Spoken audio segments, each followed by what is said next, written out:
In tonight's episode, why are you in this competition? The reason why we're here, we are trying to improve our export capability as a company. We want ZimTrade to help us to formally export. We require equipment to increase our capacity. For help in terms of how I can scale up the business and how I can reach the global market. Your product has never been doubtful as one with a lot of export potential. Like the fact that you know that there's a market for your products in Zambia. Yes. This is brilliant. I'm ready. I'm open to this season of The Eagle's Nest is proudly brought to you by ZimTrade and Ecobank, the Pan-African Bank, in partnership with UN Women. Ready to face the judges again is Musindazwe Ndlovu. In the previous season, potential is great, but if potential is not acted upon, and he's gone to one person, two people, and nothing has come out. And this is why he's here, and we're the Eagles, and we're going to incubate him and make sure that he explodes, because he's going to explode, no doubt about that. Wow. I insist.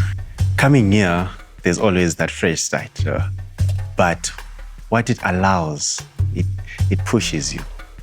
Remember the last time when I was here, the judges really did question me and got me to really rethink certain things. And I've come back to show where I've improved.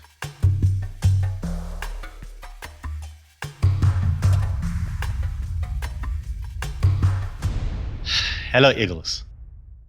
My name is Musindazwe Ndlovu. I represent the Noble Savage, construction company that makes innovative building materials by utilizing waste to product.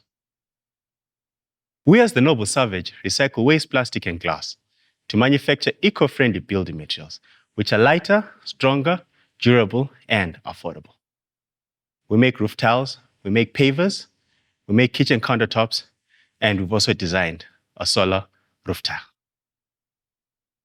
We have a simple vision to be the leading producer of low-cost building materials that incorporate high technology to help accelerate Africa's transition to clean, renewable energy,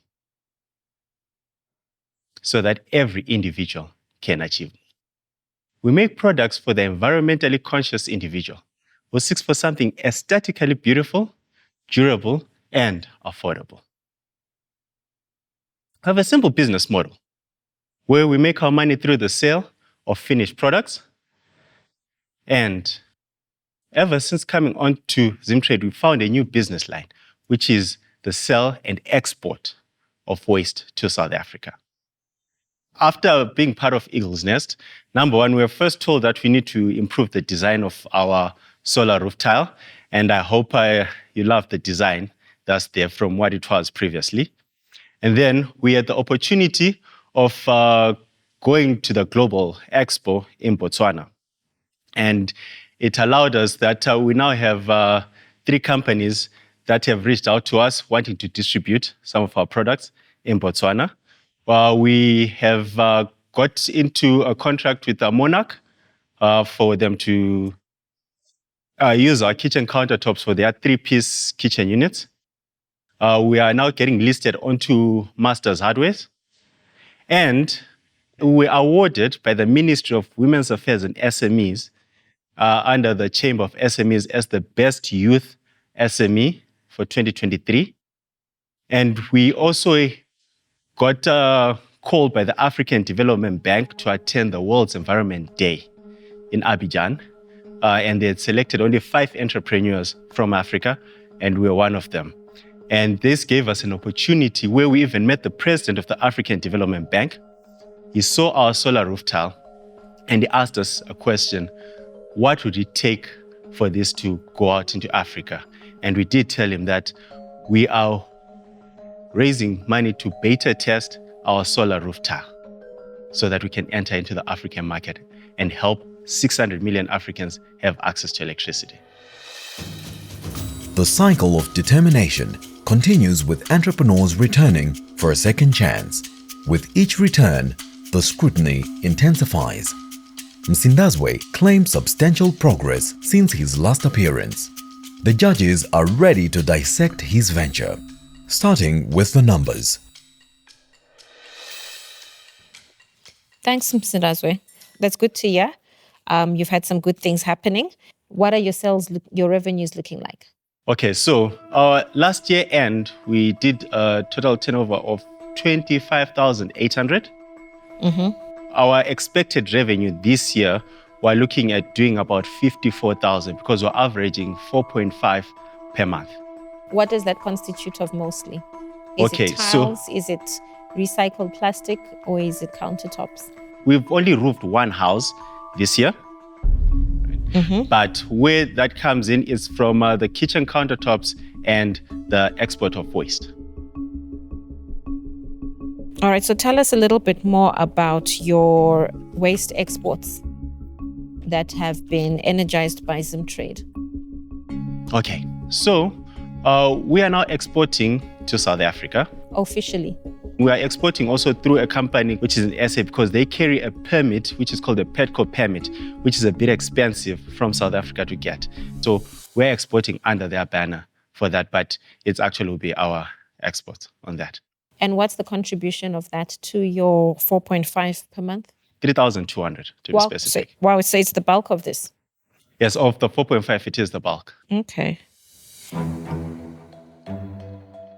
The entrepreneur discloses growth in their waste management venture, but the same is not seen in roof tile manufacturing. Now, Gerald has a crucial question. I need to understand one thing. Why are you in this competition?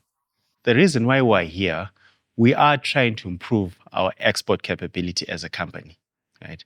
And being part of Eagle's Nest, it is the best way that we've seen that has helped us to grow those baby steps. We're not 100% perfect at it, but we are growing 100%. And last year, we had the opportunity to go to the Global Expo, which was our first trade show that we attended. What stops you from being in the competition next season? From being in the competition next season? Yeah, because you were there, you did well, you have implemented, and we are seeing progress. And you are again in the competition this time again. And I'm saying, what do you want to achieve, which will be different from the next season as well? Because we will see you next season if it is going like this. Well, last year, when we went for the second round, there are things that we're told to improve on. So we went and we started working on those.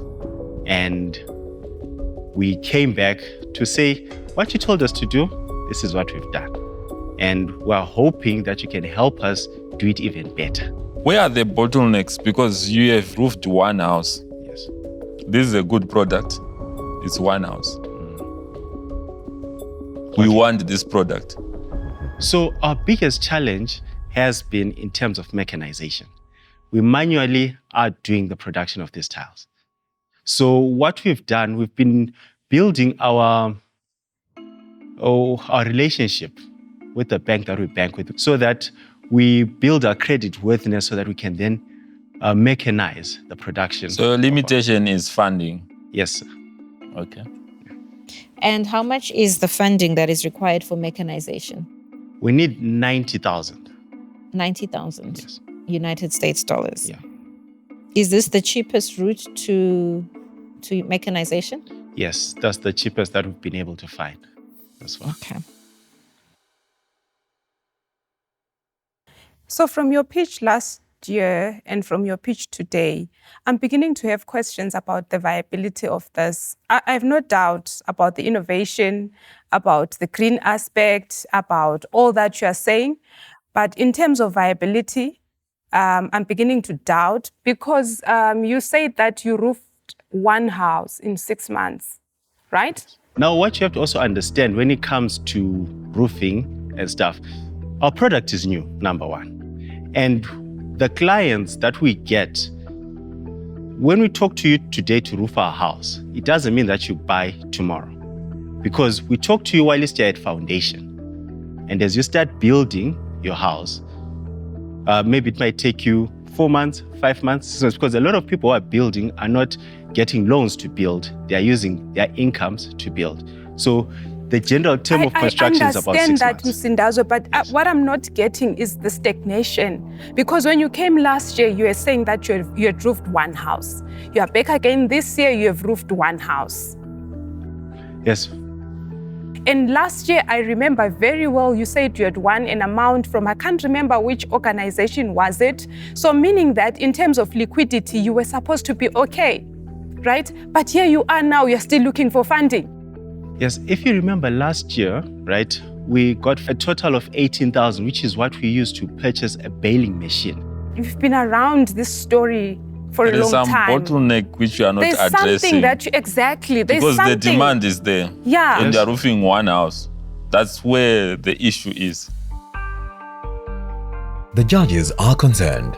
Msindazwe's primary venture appears stagnant despite securing funding from other programs. It seems they're ready to give their verdict. Your product has never been doubtful as one with a lot of export potential. You're already exporting your waste, but we'd like to see you exporting your value-added products. Okay, I think attending the shows is a good direction that you're going in. Your conversation with the president of the African Development Bank is part of the exposure that you get from the ZimTrade facilities. Let's be more courageous and confident in what you're doing and saying. Okay, so that there's no room for doubt from the judges. It's a yes from me.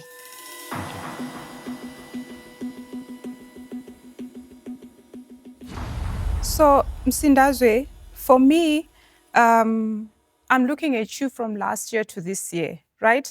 And you know, there's one thing that has actually come up with the entrepreneurs these days in Africa, and Zimbabwe is not spared. And that disease is called programpreneurship, where you just want to move from one program to the next program to the next program without anything tangible, you know, that you are improving on. Because you were here last year and there were some pointers that we gave you. I'll be honest with you, from your performance last year to what you're doing this year, the only thing that is of value that has improved is your pitching skills. Otherwise, in terms of implementation, in terms of substance, for me, it's a no. Please, can you go back and implement all that you have been gathering from all these programs that you're doing? Your product is top-notch. The green aspect is on point. Everything that you're saying all the right things. But you need to do one thing. You need to do the right things and take your business to the next level. Otherwise, you are the next big thing, not only in Zimbabwe, but in Africa. It's a no for me. The entrepreneur needs a majority vote to proceed to the next stage. Will Gerald be more forgiving, or will he deem the roof tile venture too leaky for the export market? There is somewhere where you are not directly addressing your bottlenecks, because by now you should be roofing many houses, your product should be selling far much more, and we should be having that demand being addressed. We are keeping you in the competition, I'll give you a yes, but we need to win the competition. You need to come back with an answer in terms of your funding. We don't want you in the next season. Okay. Thank you. Thank you very much. Thank you. Thank you. Msindazwe is through to the next stage. His journey, though unexpected, has delivered profound insights and crucial points for reflection.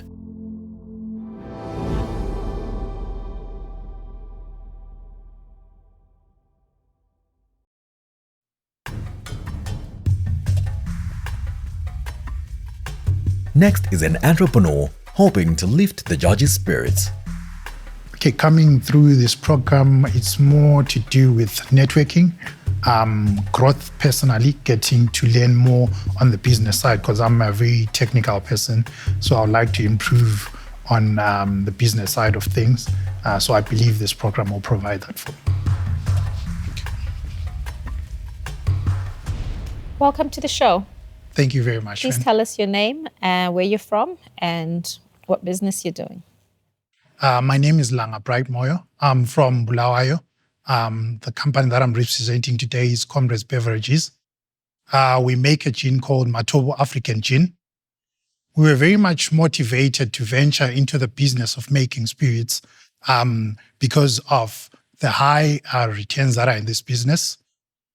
So this is what motivated us to start researching and developing our own product during the COVID era.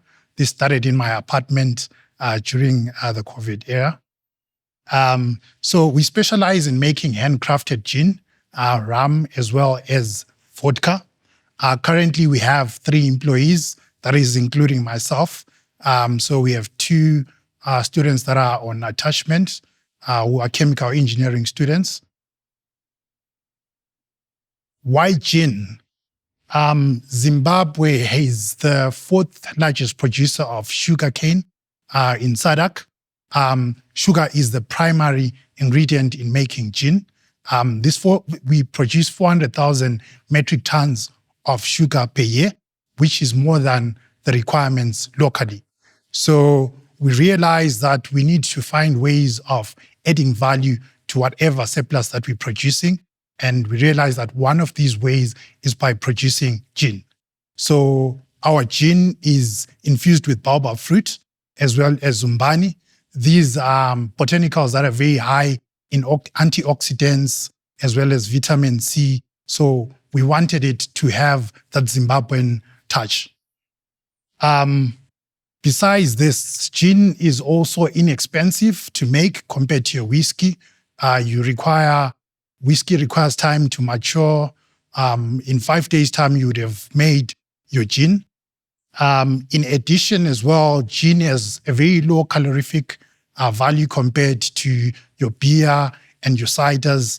And considering that most people are right now very much health conscious, it is one of the ideal alcoholic drinks to take. Regarding clients, currently we are supplying liquor distributors. We're very happy that we started supplying to Victoria Falls Liquorama just last week, which is one of the biggest distributors of alcohol products in Victoria Falls. We are also supplying affluent restaurants and bars in Bulawayo, for instance. We're supplying Ferry Cafe. We're also supplying the tourism sector. For instance, if you go to Matobo, which is one of the tourism destinations in the Matabeleland region, we're supplying Matobo Hills Lodge. We're also supplying the diaspora. So we are more or less in the export market indirectly, informally, I would say, because I've got a colleague who is in the UK. So here and then he gets to send 6 bottles per time because we're very much limited in terms of how much alcohol you can send by volume of spirits. So monthly, he gets to send maybe 24 bottles through people that are going to the UK. So this is particularly the reason why we are here, to try and find a way of formalizing that so that we can be able to send, say, 100 bottles or 200 bottles per given time. In terms of revenues, currently we're making 100 bottles a month. Each bottle is selling at $15. We also do a lot of events. So we specialize in events that are more into craft food and drink, such as Munch and Sip, which is one of the biggest food and drink festivals in Bulawayo. We also provide gin and tonic on tape. So we premix our gin in a 30-liter keg. If someone wants to have a wedding, we can provide you a 30-liter keg and a mobile bar, and then you can have your gin on tap. In terms of financial needs, short term, we require equipment to increase our capacity. We're also looking into canning our products. We want to can our gin and tonic, our gin and ginger beer, and our gin fizzy. We've realized that these are products that consumers like from the events that we've done. On a long term, we would like to acquire land, which we're going to develop, have our own distillery where people can literally walk in, get to see how gin is made, and also have a bar there and also turn it into an events venue. Okay, so this is the gin. Where's the ice and the glasses and the tonic? Okay. That's a big bottle. It's a 750 ml bottle. Wow. I love that you've used the cork. Thank you. The Very branding nice. is very nice. It's very nice. In my parts, they say that if you find gin that has got a cork top, then it's of a better quality. So you've already got something right there. Okay. I love it. And this has got so much export potential. While gin has its roots in Europe, African gin producers have been redefining the spirit by infusing it with diverse cultural flavors. It seems Langa's products have made an impression on the judges. Langa, what is your background? I'm a chemical engineer by profession. Okay. Yes. That's such a relief. Okay. And what's the alcohol content there? It's, because you didn't mention. It's 43%. 43%. Yes, Okay. a spirit has to range between 35 to 55% for gin. Okay. And Yes. it's got medicinal benefits, you said. We wanted to make a healthy high, someone would say. Okay, a healthy high. Yes. Okay, all right. Yes. You need to tell us more about those health benefits and medicinal benefits. Yes. So that the next time we're reaching for our glass, Yes. we can say, no, we were told that this is Yes. going to help us. Yes, yes. The entrepreneur's presentation is unfolding smoothly, creating an unusually upbeat vibe in the nest. Gerald wants to understand his current production capacity. So it started from an apartment, right? Yes. Where are you now? At the moment, we're producing in Belmont, Bulawayo. From rented premises and so Yes, forth. from rented premises. Okay. You are producing 100 bottles per month, Yes, $15 per bottle. yes. The cost structures? The cost is about 60%. So we're making a net profit of 40%. You need to get it certified, don't you? We have tested it with the SAS, Standards Uh-huh. Association of Zimbabwe. Mm-hmm. Yes. All right. Wow, this is brilliant. I'm ready to vote. Thank you. It's a yes from me. Oh, yeah, it's a definite yes for me. Thank you. You seem to have all your things in order. Thank you, sir. I liked the plans to say the immediate, and then from there you want to move to this stage. You Yes. have already captured the market, Yes. and the branding here is on spot. Yes. It's a yes for me. Thank you. We want to see where we go. Okay. Yeah, I think my parting comments, we don't know about you up north. Okay. So if you can maybe try and go national in your drive. We've actually already sent a couple of cases to Harare, I think from last week. So you'll be seeing the product. We don't want it to be everywhere, maybe just one place in Harare. Okay. Yeah, because I believe that kind of shortage gives us the value. So yes. Exclusivity. Yes. Yeah. All right. Wonderful. Next time, let's have the ice. We want to. Definitely. We want to sample. Yeah, just two Yeah. glasses. For Two I'll glasses. bring, I'll Not bring for this me. guy to come in next week. I'm glad you were speaking for yourself. I was like, two glasses Speak for for you yourself. 43%. Thank you. Thank you. Well done. Thank you. Thank you very much. It's a rare moment in the nest as the judges swiftly rally behind Langa. Will Matobo African Gin secure its place as the next export sensation? 43%. I like everything. Just, Look at this. This is yeah, very the nice. concept, the branding, and everything. Yeah, Look, and it's got a QR code as well. Yeah. yeah.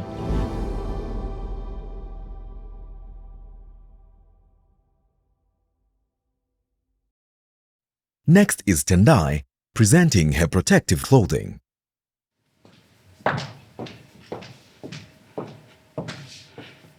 Hi, judges. Hello. Thank you for having me here. My name is Tendai Tichaurawa. I'm the director of Leslie Designs. Leslie Designs is the company that manufactures corporate wear that's suitable for industrial wear, such as overalls, shirts, and work suits. For the past years, we have realized that safety is always better than sorry. So you have to make sure that your workers are protected to chemicals and big machinery. So you have to make sure that material that you wear is 100% cotton and is being tested. So we have come with a solution to make sure that your workers are protected. We use material that is certified and tested with the Standard Association of Zimbabwe. Leslie Designs it's been now 4 years in industry. We have been working with different companies, organizations, government institutes, and more. We make sure that our clients are happy. We make sure and that are satisfied. If they are not, we go back to our client and make sure that we fix where there's complaint. With the global market in her sights, Tendai believes she is ready for export. Now, the judges are eager to fire away with questions.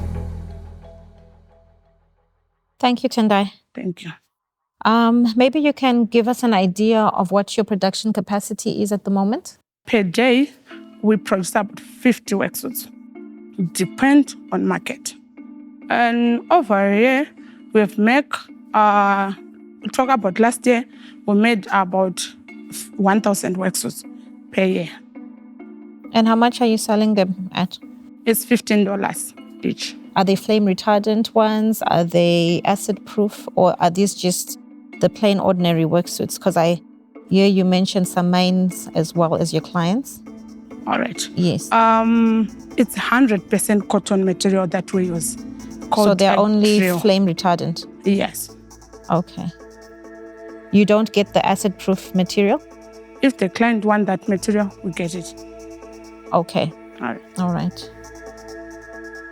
In a crowded sector filled with suppliers and products, navigating the complex business landscape can be challenging. Tube is keen to understand the business' unique selling proposition. In a country where you're not the only one who makes this protective clothing, what would you say sets you apart?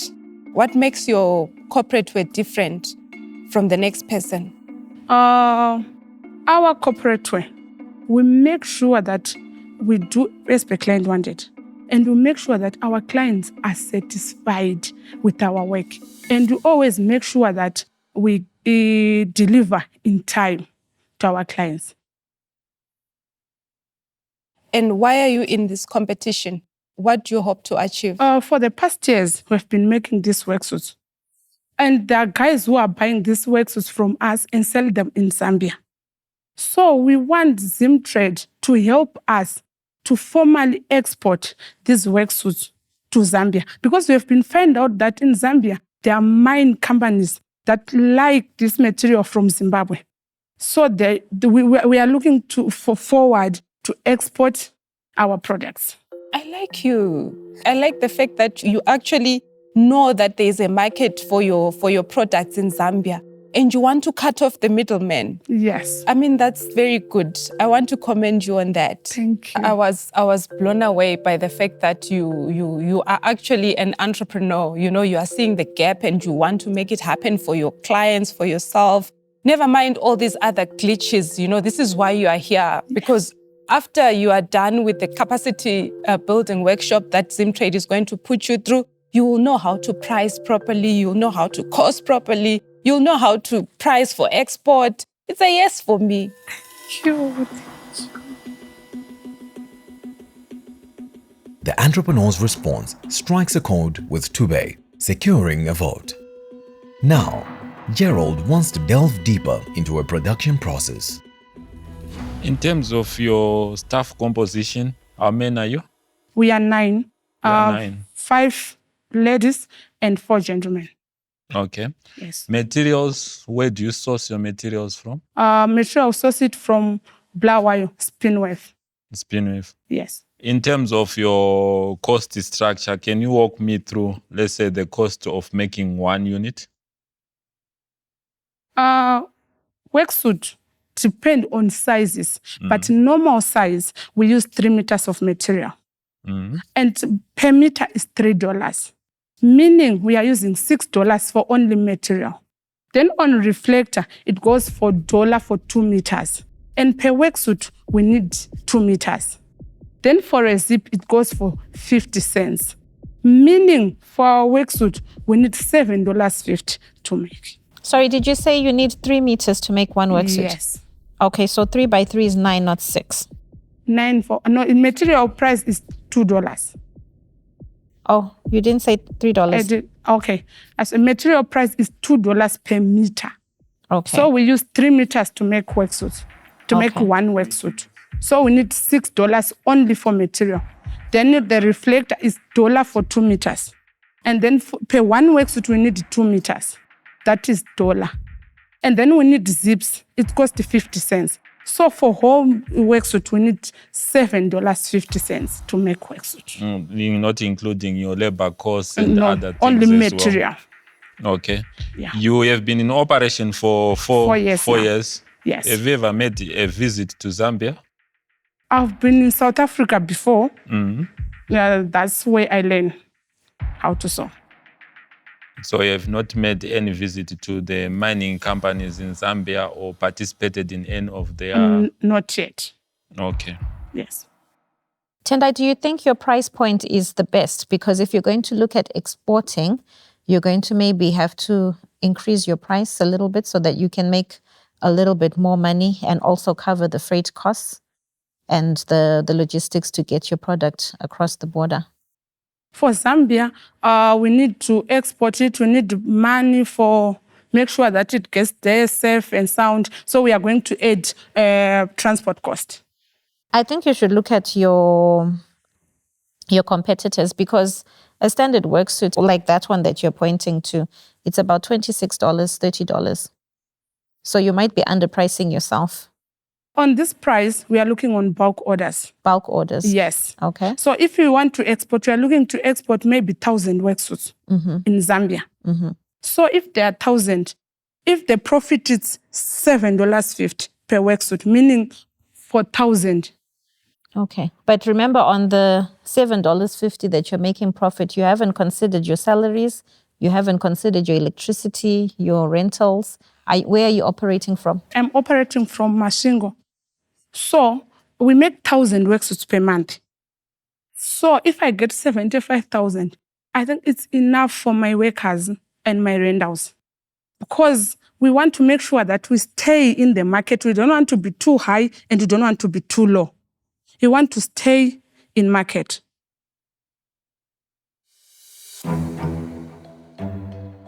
The judges are ready to cast their votes. With one vote in hand, the entrepreneur needs a majority vote to proceed to the next round. Will Gerald and Diana endorse her venture? As long as you are clear with the costs, because the materials you are sourcing from the same source, so you have to also look at what is it that gives you competitive advantage compared to your competitors. Your trust is good. You want to cut out the middleman, as she has said. And from how your work looks, it's good. You deserve to be in this program. I give you a yes. Thank you. It's a yes for me, but 1,000 worksuits is 7,500, not 75,000. Thank you. Yes, get the numbers right. Yeah, we look forward to seeing you later in the show. Thank you. Thank you. Recognizing export potential, the judges propelled Tendai to the next stage of the Eagle's Nest Youth Export Incubator for training to enhance her business's global competitiveness. I think she was nervous. Yeah, she was nervous. But she held herself though. She held herself well and breathed in and then thought, how do I answer? Yeah, she's the responses were good.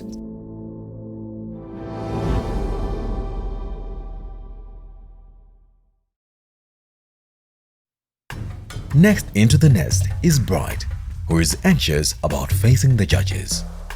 A bit nervous and excited at the same time, because I feel like it's something that we need as a brand, both as a brand and as an individual. Yeah. There's a guy that used to come to my shop to buy some things, and then he then told me, you know what, there is a program that's like this, and then I went on my socials to just, look at it up, because I'm not only in the clothing business, there are other businesses that I do. So he was like, I feel like there is something that might elevate you to dream bigger and all that. Hi, Iglis. My name is Brightman Chemikosi Dlamini, 25 years old, from the city of Kings, Bulawayo. I'm the founder of the brand Tocar. Tocar. Tocar is a Swahili word meaning touch. As a brand, we have realized that people want to look good, want to feel good, some want to feel rich. But you know what? People want more. People want to feel different. People want to fit in a way, at the same time feeling different. So as a brand, what we do is we brand people, we give people identity. We are a brand that started in 2021. I started this brand working alone. Now I have an assistant. I make classic fashion wear for women and menswear. That being said, I make long-lasting fashion trends. That is to say, if you're rocking our outfits, they will last longer in terms of style. For example, the denims that we do. On average, we make about 2 denims in a month, which we sell for 60 bucks. And we also do pants. The pants, we sell them for $10. On average, we sell about 10 to 15 of these trousers. In an economy of more than 2 million people in a country to begin with, how are we going to tackle this? So in fashion, there are going to be the pioneers and the followers. What we do is we identify individuals, we brand them according to what they like. So as a brand, we have some questionnaires that we have for the people. For example, musicians. In Bulawayo, we've identified a few musicians. What we do is we dress them accordingly so that afterwards, after the reviews, we then make those in bulk. So I am here for the Iglisness to ask for help, rather in terms of packaging, how I can scale up the business, and how I can reach the global market.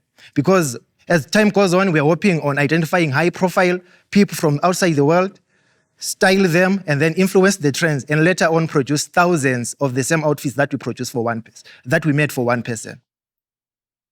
Thank you so much. Tell me, where are you getting your materials from? From the local fabric shops. From the local fabric shops? Yes. And the local fabric shops get their materials from where? From India. From India? That's so the guy says, yeah. Okay, you do realize you're on an export show, right? Yes. Okay. In an export program focused on boosting local industries, importing raw materials raises valid concerns about the business's alignment with the Nest ethos. Diana wants to understand more about the venture. What does it cost for you to produce that top? This one, $3. Costs you $3? Yes, $3.70. And you sell it for how much? For $10. What makes your products different from, say, what you can walk into a store and buy in South Africa? Before manufacturing large volumes of these, we do a research to what people want. Like I said earlier on, we approach individuals. We ask you what you like, whom inspires you, what music you listen to, so that when designing the outfits, we have the people in mind, not the product first. So what we consider is the consumer taste first and then the product. So that makes it a different, rather than just walking into a store.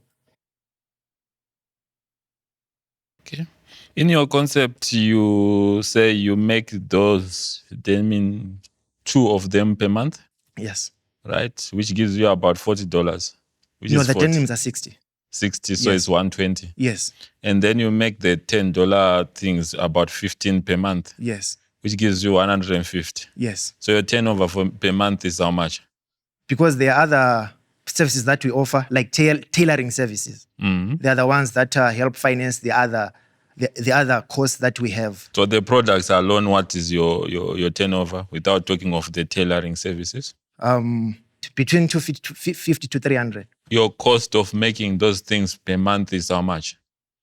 If I'm making 10 of these, it means that will be $37. $37. Yes. And then those two? To make a denim, it cost me about $27. Because which one is more profitable, this other side and the tailoring business? This is because I'm looking at your costs. I didn't ask about your salaries, your whatever and all that. Where are you making most of your money? From tailoring, the corporate, because it's part of the business. That's fine. Your products look good. I mean, I've looked at them. I've had a feel of them. The finish is good, but I think you really need to go on a robust marketing drive. Put your products out there. It's not enough for you to be saying you are making 2 denims per month. Like a month is 30 days. Like how many hours is that? How many seconds is that even? Brighton, uyadlala phela. You really need to up your game. You really need to do something about your marketing. Go on social media. There's so many platforms that you can actually leverage to take your business to the next level. And also in terms of your costing and pricing, there's definitely an error there. Because you can't tell me that to make that shirt is $3.70.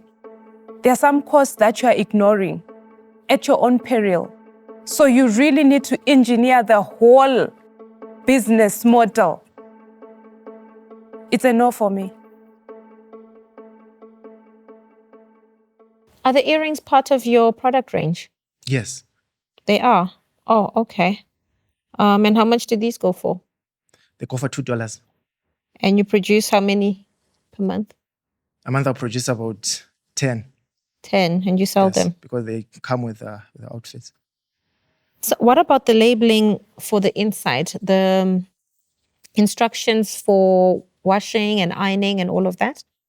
I see they are missing here. Because if you're going to go export or even into the stores, that is something basic that's needed.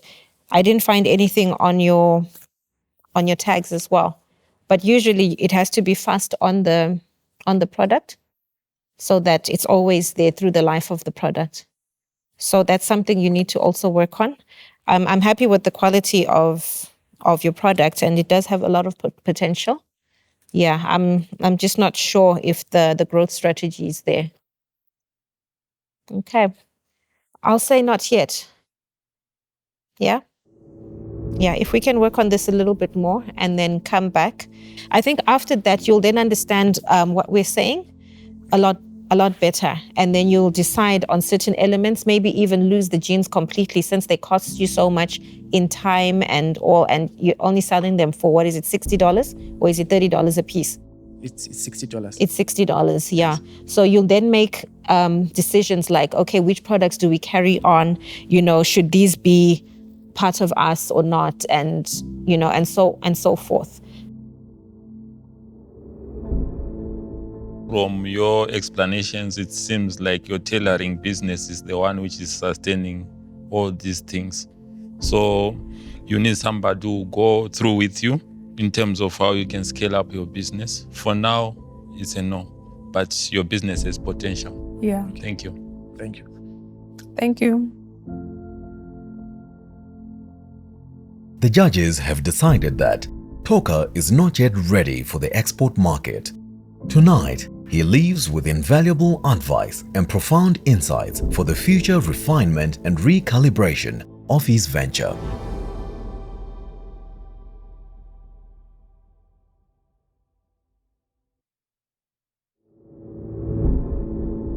This season, we've seen a lot of value addition in the products that they are manufacturing, which is going to derive a lot of foreign currency that is much needed in our country. I was also touched when I saw something like your Matobo Gin. It shows that the youths are coming up with more projects I was also happy to see some participants from Masvingo province. It shows that we are getting more traction from this program. So I think in the coming years, we're going to realize the fruits of what ZimTrade has been doing over the years, and it's actually a very good thing for our country.